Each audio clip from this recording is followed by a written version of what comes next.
Madam President, it's a pleasure to see you and a pleasure to see you in this role. Excellencies, on December 10th, 1932, a friend picked up Albert Einstein and his wife at their house near Berlin. Together they traveled to the German port city of Bremen. Albert and Elsa Einstein boarded a ship to North America. He planned to accept a 3-month position as visiting professor at the California Institute of Technology. Albert Einstein, one of the greatest physicists of all time, would never return to Germany. Only weeks later, the Nazi Party came to power. Excellencies, this year marks 80 years since the San Francisco Conference and the founding of the United Nations. The Holocaust and the World War, started by Germany, taught us that the denial of human dignity destroys lives, nations, cultures.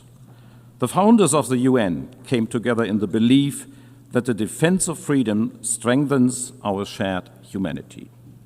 It was a belief in a world order that gave my country the opportunity to be engaged for peace, prosperity, and security and the family of nations, the United Nations. As Germans, we are deeply grateful for this opportunity, but it also means we feel particularly responsible for our United Nations. As Albert Einstein wrote in 1947, quote, "No international organization can be stronger than its component parts want it to be." In other words, it is up to us, the member states. We are the United Nations. We want these United Nations to be strong. Today, my country is running again for a seat as a non-permanent member of the Security Council for 2027-28 term. We do so at a time of unprecedented instability and upheaval. In Sudan and neighboring countries, we are witnessing the worst humanitarian catastrophe of our time. Over 30 million people in need of humanitarian assistance. Over 12 million forced to flee their homes. We all need to do more to end this tragedy. The security of the entire region is on the line. The terrible war in Gaza is raging on, hell on earth, a humanitarian nightmare as we speak. This war must end. The hostages must be released. The existence and the security of Israel will always be part of our raison d'etre. There must be a future in peace and in dignity for all in the Middle East. As we have reaffirmed in this hall this week, 2 states for 2 peoples, the only solution. I commend all those who continue to work tirelessly to find a path to peace, notably the United States of America. Excellencies, Iran has created and armed a network of malign proxy forces destabilizing the region. In addition, it has for many years been engaged in a nuclear program which goes far beyond any plausible civilian use. For us, it is imperative. Iran must never acquire a nuclear weapon. Since Iran clearly does not comply with its obligations under the Joint Comprehensive Plan of Action agreed to in 2015, we had no choice but to trigger the snapback of sanctions. Following a clear vote by the Security Council yesterday, sanctions will be effective later today. But let me emphasize, we remain open to negotiations on a new agreement. Diplomacy can and should continue. And on my own continent in Europe, Russia is waging a war of aggression against its sovereign neighbor, Ukraine. A war that Ukraine did nothing to provoke. a war that demonstrates the disregard for the most fundamental of all rules of the UN Charter, that all member states shall refrain from use of force against territorial integrity of other state, a rule that permanent members of Security Council bear a particular responsibility to uphold. And while our minds are focused on current security and humanitarian crisis, we are aware that they are aggravated by the planetary crisis of pollution, climate change, and biodiversity loss, all of which threaten to bring more instability, more conflicts over resources, more lost lives and livelihoods.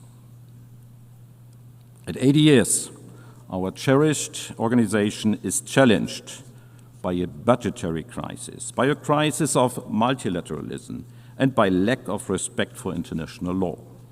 At this time of crisis, we have set ourselves 3 key objectives. These have been at the heart of Germany's work at the United Nations for decades and summarize our Security Council bid today: justice, peace, respect. Since joining the United Nations, we have been adamant justice means development. Where hunger persists, there can be no lasting peace, German Chancellor Willy Brandt said in his first address to the United Nations in 1973. Justice requires that every human being has access to food, to clean water, to education, and to health care. Germany is the second largest contributor to the UN system. We are one of the largest donors of humanitarian assistance to Gaza. We will continue to provide aid through well-established partners operating in line with humanitarian principles, including the UN. This aid must get through to the people who need it most. We repeat our urgent call on Israel to enable safe humanitarian access. We support UNHCR's work in refugee camps in Sudan and neighboring countries. Through UNHCR, we have supported countries in providing shelter, food, and medical services for refugees. And we are investing in giving people a long-term perspective.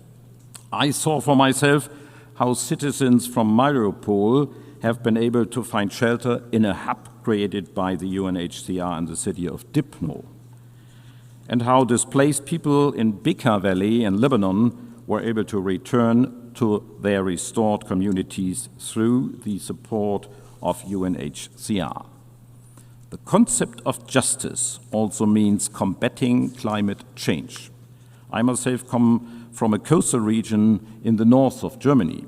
I know firsthand the risks and the consequences of rising sea levels.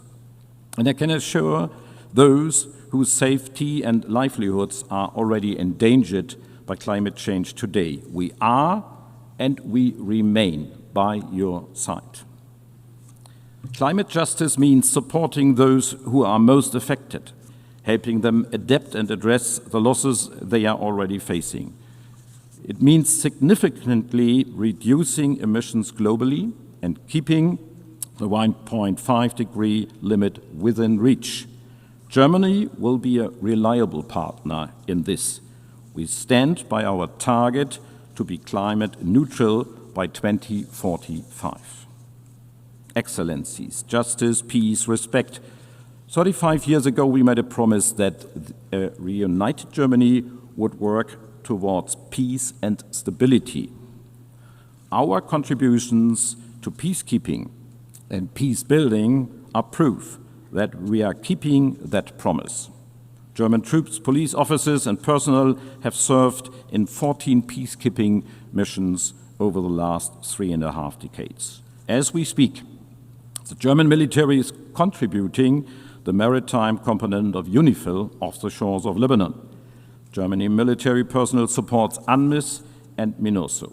And we are contributing financially to the security of Haiti, where gangs are terrorizing the civilian population, a situation where the UN has an essential role to play for peace and security. We are proud that highly qualified German nationals are making the UN system work and involve in important positions. Germany will continue to provide skilled personnel to the UN system, working for peace, development, and human rights at all levels.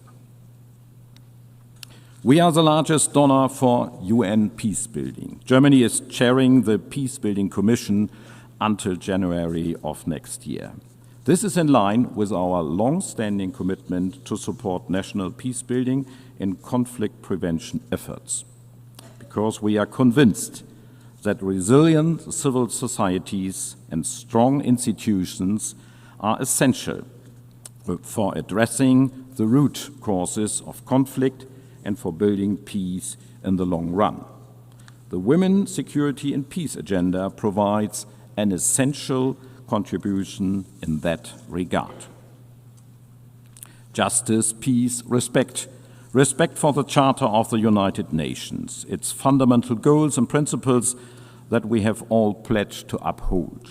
It is here in New York, in the halls of the United Nations, that all these nations come together to discuss peaceful solutions to conflicts around the world. This is where we unite. This is us. There is no other place like the United Nations. Excellencies, it is out of respect for international law and human rights that Germany works towards the establishment of a special tribunal for the crimes of aggression against Ukraine.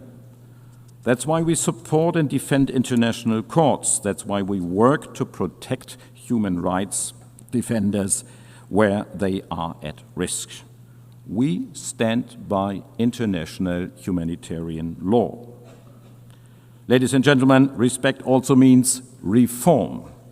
After 80 years, we must make sure that our institutions represent the world as it is today. The Security Council needs additional seats, permanent and non-permanent, in order to reflect the world's actual realities. Germany is convinced that additional permanent seats must go to regions underrepresented today: Africa, Asia, and Latin America. Now more than ever, we need our United Nations to be fit for purpose. Therefore, the UNAT process must succeed. Today, the United Nations needs our support. Excellencies, we all would only stand to lose in a world where might makes right, where international rules are obsolete, in a world where treaties are only binding for the weak, and where war is a continuation of diplomacy by other means. Such a world would ultimately be governed by force. Justice, peace, respect, that is Germany's offer to each and every nation represented here in this great hall. It is an offer to listen, to cooperate, to find solutions. It is an offer rooted in our willingness to listen carefully to your concerns. And it is an offer which we are ready to back up. It is an offer you can always count on, now and in the future. Thank you.